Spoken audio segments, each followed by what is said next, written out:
Do you resonate with this feeling of being lonely? I know, during this lockdown, when we were confined in our homes and some people were stuck alone, some people were stuck with their family members, but loneliness kind of affected most of the people. They felt the sources of their happiness, which were about going out, reaching out, meeting people, hanging out with friends and family members, were taken away, and they did not know how to deal with the person they were left with. Most of the time, the person was you. Welcome to Absolutely Right, the very first graphology based podcast show in India. My name is Aditi Surana. I am a graphologist and a high performance coach, and obviously the host of Absolutely Right.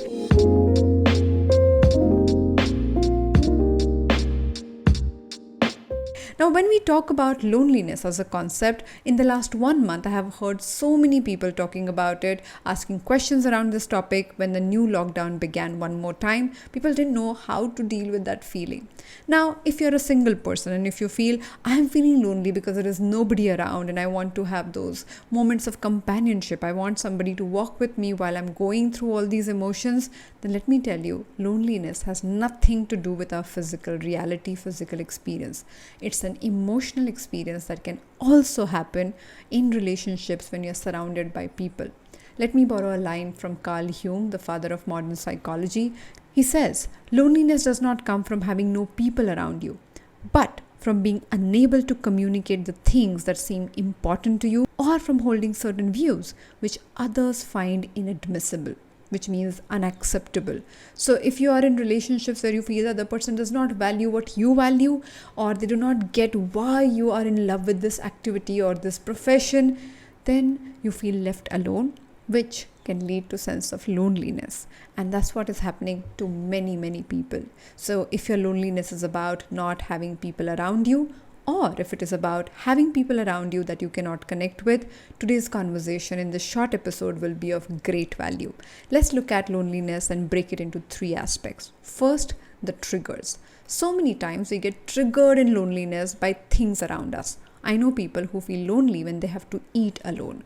They're cooking, they're doing everything through the day, which is okay. The very moment they sit and when they realize that there is nobody to talk to or share the meal with, they feel extremely lonely. There are others who feel lonely when they feel stuck in situations where there is no help. All the troubles, all the pain they have to go through alone, and there is nobody to share the load. Some people feel lonely when the thought of dying alone strikes them.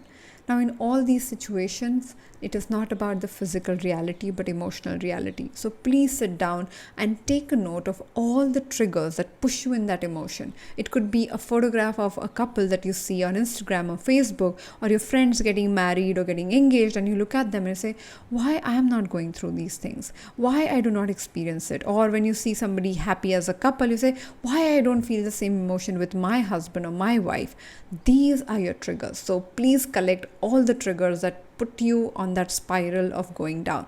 Point number 2, when you experience these lonely emotions, most of the time the reality is you do not enjoy the company of the person you live with. Yes, I'm not talking about the person you live with externally, but internally yourself.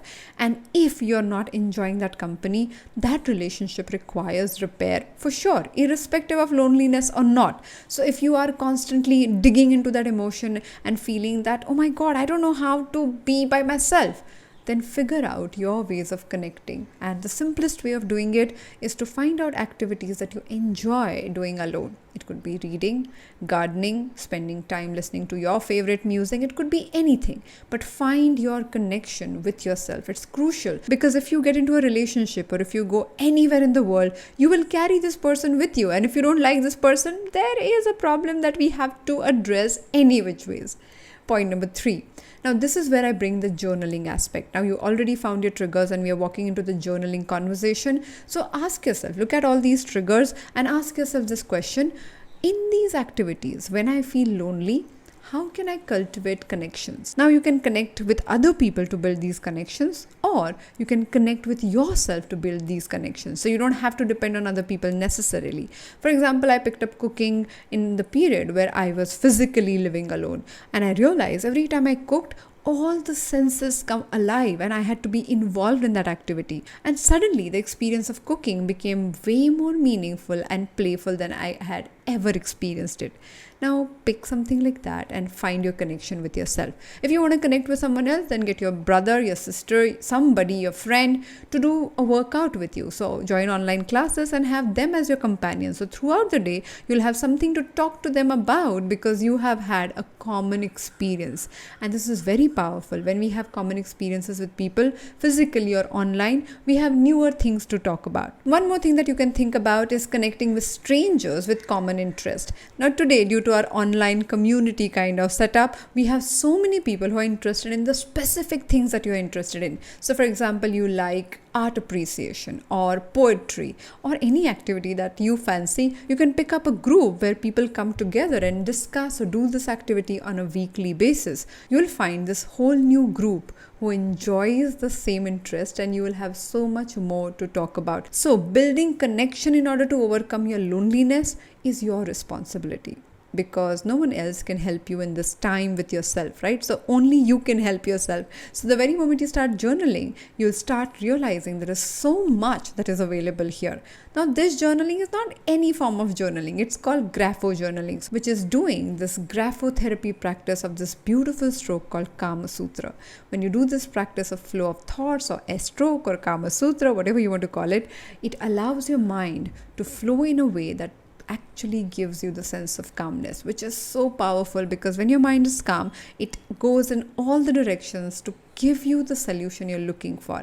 Once you're done one page of this practice, move to step 3. Set a timer for just 15 minutes and start writing everything that comes to your mind. Pick a trigger and think of every single thing that comes to your mind, and do this activity as a way of expressing yourself. You'll be surprised with how much information comes out when you push yourself physically to handwrite these thoughts, because your body has its own awareness and your mind can be guided in a particular way when you do the S-stroke practice. Now the bonus tip here is, if you feel lonely, take out time to help someone. This is powerful, this is magical, this is unbelievable how connecting with other people while helping them can become your source of finding connections with yourself. I have done it for pretty much all my life, all my professional life. Every time I felt something is off in my life or I needed to step up and help somebody, doing that activity, physically putting yourself in that space, actually allows your brain to produce chemicals that can really heal you. So try this out if you think you're up for it. If you've been part of this community for some time, you know that last year in 2020, we did a social initiative by creating a 21-day anti-anxiety Grapho-Journaling workshop. More than 3,000 people participated in it. And this time when the lockdown began and everything started going crazy, we decided to step up one more time. The workshop is on currently. It will go on till 12th of May 2021, and you can hop on at any given point in time. So the link to connect to that is aditisurana.com/lockdown21. Please find out more information if anxiety is your bigger concern, or you can connect anyone who is suffering through that. Now today's topic of loneliness is such a strong point that if you have friends, family members who are suffering from it, teach them their stroke. Let them understand that they can go beyond their loneliness, especially if they're COVID positive. The S-stroke practice is really helping people to stay stable during the COVID situation. So please step up and help people with that. Now, if graphology fascinates you, then the next batch is starting on 1st of May. You can join in. The information is available on my website, aditisurana.com. I think I have given all the information that I needed to give. I will see you on Wednesday with one more guest who we will be analyzing with the help of graphology. And till then, you get to your timer, set a timer for 15 minutes and write the response to this question in a handwritten style. I'll connect with you on Wednesday. Till then, happy writing.